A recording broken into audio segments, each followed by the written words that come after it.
Alors bonjour les amis, composition 52 aujourd'hui, 11 mai 2026. Alors, je voulais parler un peu de l'engagement, de la communication, de la nécessité de changer les choses si on est dans une démarche d'espérance, on veut agir, mais comment faire? Et donc, la nécessité de s'engager pour ses idées, ça relève beaucoup de questions et c'est un peu le sujet de notre composition. Alors, la thèse ici que l'on va développer, d'abord, c'est on doit militer pour ses idées. Alors, militer pour ses idées, pourquoi? Pour plusieurs raisons. D'abord, c'est un aboutissement naturel. La pensée, vous connaissez peut-être déjà ce cycle, la pensée, la parole, l'action, l'habitude, le caractère.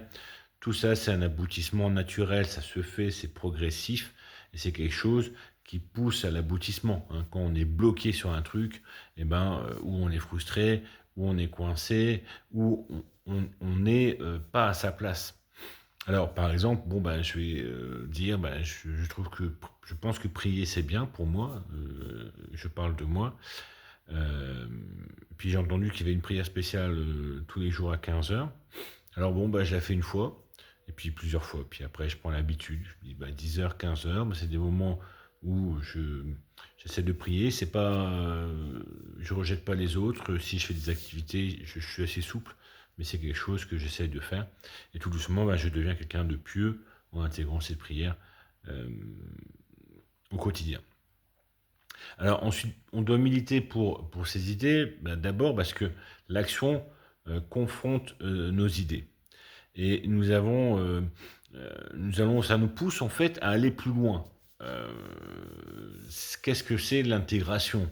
Euh, ben, on peut se poser la question. On dit, il y a des gens, il faut qu'ils s'intègrent. Mais qu'est-ce que c'est? Est-ce que c'est juste maîtriser une langue? C'est-à-dire que un Français qui irait en Allemagne, mais il parle allemand, il est intégré. Euh, un Français qui part en Australie, il parle anglais, il est intégré. Est-ce que c'est juste ça? Est-ce que c'est aussi une culture? Est-ce que c'est aussi une attitude? Est-ce que c'est un code de valeur? Par exemple, le Français moyen n'aime pas parler d'argent. C'est quelque chose qui est assez rare, c'est dans l'exception culturelle française. Est-ce que, en fait, d'intégrer ça dans sa démarche, est-ce que c'est une façon de devenir français? Je pense par exemple aux Américains qui ont une très grande facilité de parler de l'argent. Est-ce que ils doivent abandonner ça s'ils veulent rentrer dans la culture française? Alors, donc, et en fait, le fait de confronter ces idées, ça amène à se construire une vision.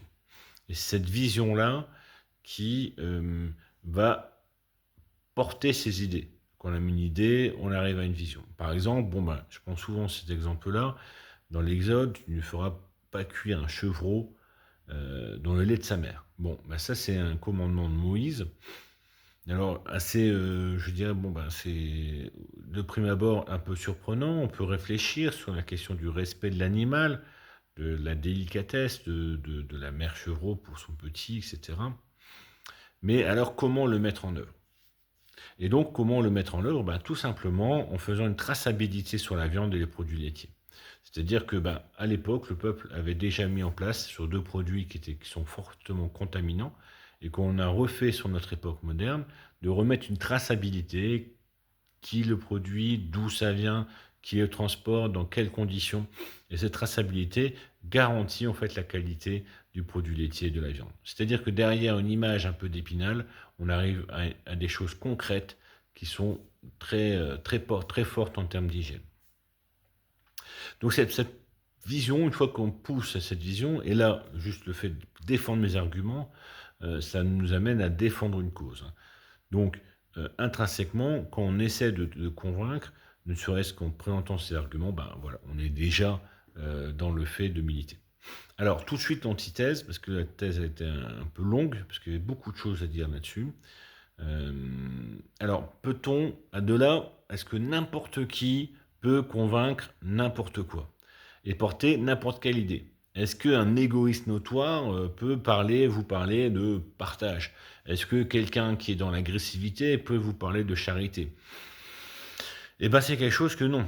On sent bien que ça sonne faux. On sent bien que euh, on met facilement le comportement, l'acte sur les paroles des gens. Et donc il y a une forme de cohérence à avoir entre la parole qui est donnée, donc forcément la vision qui a été construite pour cette parole, et l'attitude dans laquelle on s'inscrit. Donc par exemple, ici dans l'exemple de ma thèse, sur cette histoire de chevreau et de lait, ben, je, je- je dois préciser que je défends simplement le caractère sacré de Moïse. Pour moi, Moïse était un grand homme, Moïse sauvait des eaux, il a réellement ouvert la mer en deux. Bon, c'est des choses qui sont euh, miraculeuses, et pour moi, le miraculeux appartient à la vie.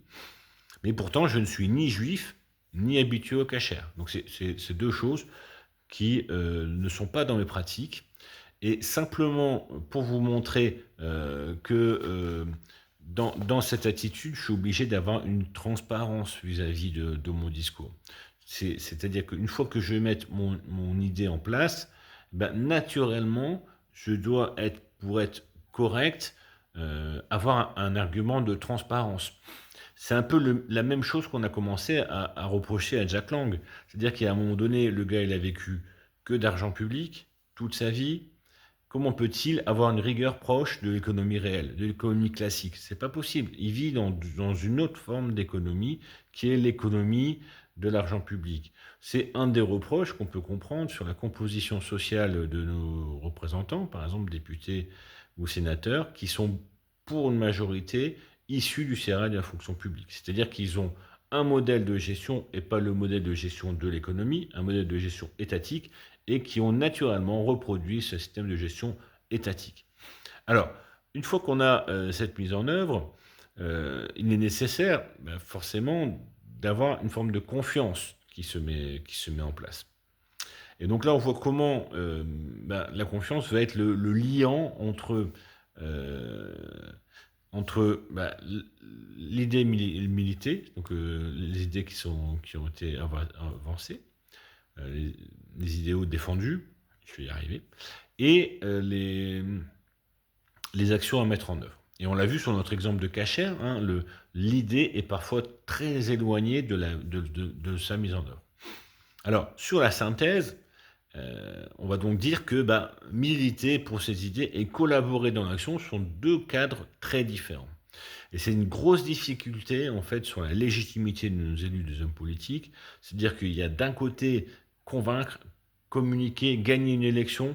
Ça suppose de communiquer, ça suppose de travailler des réseaux, ça suppose de maîtriser des arts oratoires, d'avoir de la dialectique, d'avoir de la rhétorique. Il y a un certain nombre d'éléments comme ça qui sont plutôt de l'ordre du verbe. Et de l'autre, un autre cadre où agir suppose un réseau d'acteurs, une proximité avec les élus, une capacité de gestion, une réactivité. C'est un peu ce qu'a fait Borloo à Valenciennes, c'est-à-dire qu'il est arrivé avec un réseau d'acteurs, il est arrivé avec des engagements, et puis il a fait une gestion qui était proche de la réalité.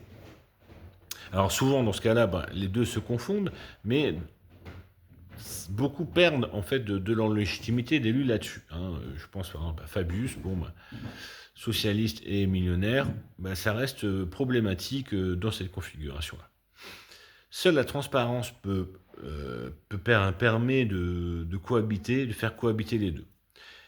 Et encore, le temps politique n'est pas encore le temps économique. C'est-à-dire que même quand on arrive à des croisements entre les deux, je rappelle que Fabius a été condamné hein, pour sa gestion, même quand les deux sont éloignés, le temps politique et le temps économique ne sont pas les mêmes. C'est-à-dire qu'on attend, même dans la gestion étatique, par exemple sur la construction d'une autoroute, d'avoir une vision large, sur plus de 20 ans, ce qui n'est pas du tout le temps économique qui est souvent de l'ordre de 5 ans. Voilà, donc en conclusion, je voulais dire que s'engager était une chose, militer en était une autre. L'un pousse, pousse l'autre et l'autre pousse l'un, forcément, mais il y a des difficultés. Voilà. Je vous remercie beaucoup pour votre attention. Sujet très compliqué, très épineux. Mais bon, on y va. Hein. On suit notre logique de l'ontologie. À très bientôt. Merci beaucoup. Au revoir.